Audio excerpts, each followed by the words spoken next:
Welcome to the House of Lost Arts Fireside. I'm Brooke Golden.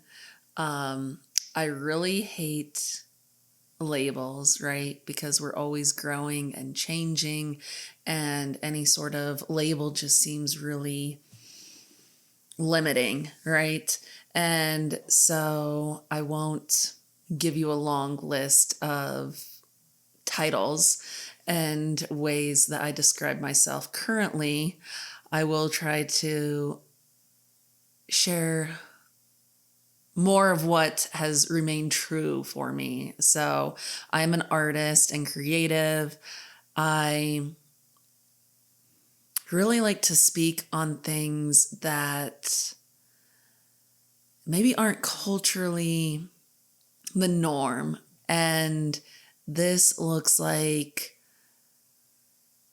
looking back to the ways of the humans who came before and the things that are more natural and biological and rooted in more long-standing tradition than the things that we have made mean something in our modern world. Things that are culturally acceptable now in under all of the structures that we've built up. And I apply this lens to things that matter to us as women, our life journey, the phases we go through as women, the rites of passage that we go through. This is not tradition in the sense of people like to look back relatively recent on what is feminine, and is it really, right? Are the things of the 1950s what femininity actually is? Because I don't think so. And so I speak to the women who have a strong spirit, who are more wild and free and not wrapped up in what it means to be a woman in this day and age, but reclaiming what it is to be a woman, like deep down in our bones, in a way that we may not have words for anymore, the things that we've lost. And I don't have a title for this, to come back to what I was saying at the beginning. I don't have any labels to attribute to this. You're not going to find a bunch of jargon when we sit down to chat here. You're going to find just what I have to speak from my heart and from my soul and from my personal experience. And there's a knowing in this, right? There's a knowing that we all carry, and that this is not the way we're meant to live as human beings. And we're moving. It's scary, the direction that we're moving in. Not to say that this is a place where we will speak on fear, but this is a returning to the things that feel like home in our humanity, the things that we are called to, instead of just continuing to move farther and farther away from what we have known as humans for so long. And so that's what I've always been drawn to, is remembering the wisdom of the past, and not not idolizing one recent century. I won't even begin to do that. That's not what this is about.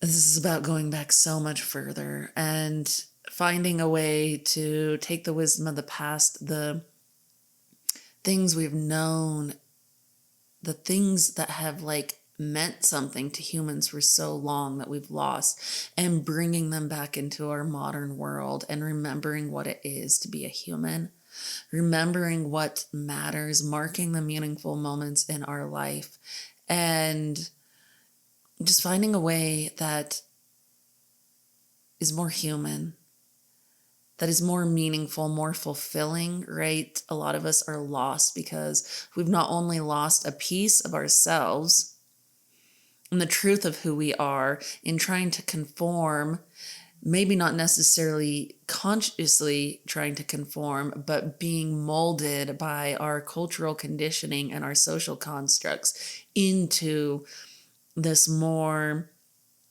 civilized being, and rewilding and returning to our true nature, the truth of who we are as individuals and as humans.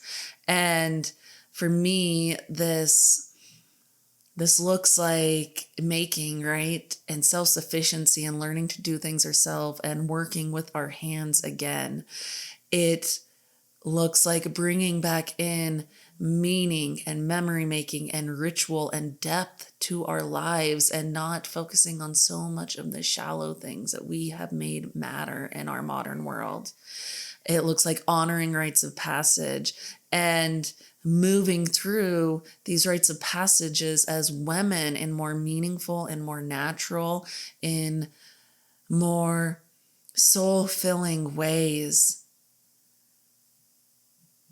instead of being wrapped up in fear around them, or simply not having meaningful practices to honor them. We have modern practices and they just don't go as deep. So this is returning to depth, to the things that just really warm our hearts. And this is about the inner journey of it all, of returning to our truth, of moving through these cycles and seasons of our lives in this constant journey of becoming who we are over our lifetime, and going through the inner landscapes, I work as an artist, a visual person, someone who I think our emotion, we've lost that emotional connection on what lies within as we move through our life, and everything that speaks to us within. There is a depth and a wisdom within that doesn't speak in words in our modern language, right? It speaks in imagery, it speaks in emotion. And so working with what lies within that lacks words as we move through this journey of our life, of who we're becoming. And another element of what is really important to my work, to what I will share here, to what comes through in my art, is the darkness that we shy away from.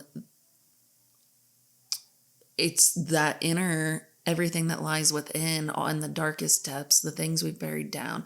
But it's also the fact that we are so disconnected from death, which disconnects us from life. And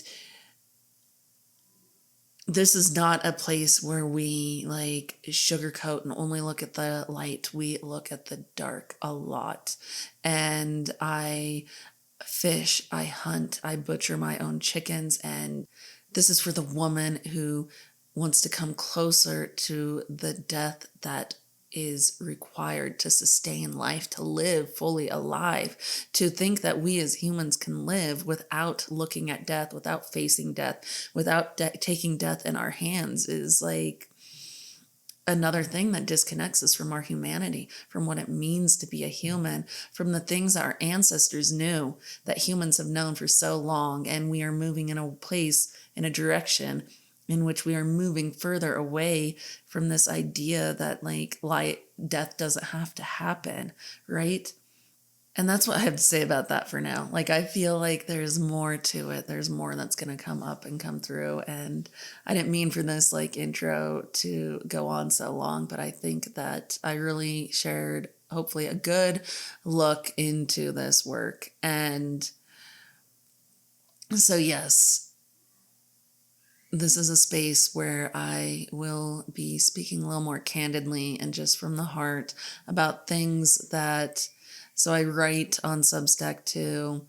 I have maintained a blog and I haven't been there lately, but I plan to return, doing a little writing on Instagram and places as well, but really wanting to have a place where I can just come and speak more casually, and to share things that can't be shared in written form as intimately, right? And I think the written word is great too, but sometimes we just got to speak, and that's what our ancestors did, right? Too, is they gathered around the fire and they spoke, and they taught through the oral tradition, and finding my way to do that a little more as well. So, recording this episode as a welcome into this space. If you feel called, if this sounds like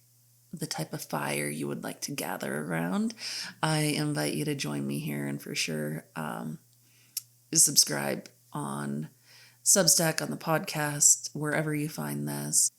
So I look forward to having you gather around my hearth with me for the coming episodes. I don't share according to a schedule either, because I like my content. I like whatever I have to put out there to be heart-centered, and I feel like it hits differently when it is shared in the moment that matters and not like forced. So there will be a lot of that. So we'll gather around for the next episode. See you then.